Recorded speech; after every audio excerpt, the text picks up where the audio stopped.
Here's a look at some of the other stories you need to know this morning. Newly released documents are revealing just how many times the Orleans Parish District Attorney's Office used so-called DA subpoenas.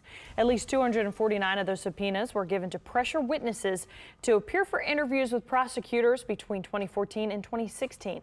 Those documents were marked subpoena and threatened whoever received them with jail time or fines if they failed to obey, and they were never authorized by a judge. District Attorney Leon Canizero ended the practice last year.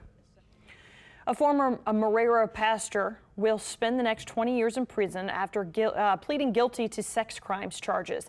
58-year-old Sherman Smith is accused of raping and molesting 6 juvenile girls between 18 and 26 years ago.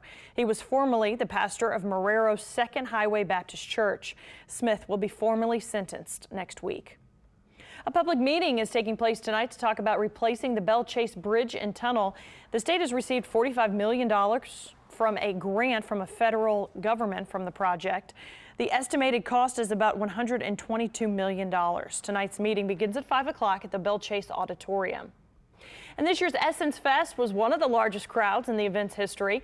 According to festival officials, 510,000 people attended this year's event, which is second best in terms of attendance. Back in 2014, for the fest's 20th year, 550,000 attended.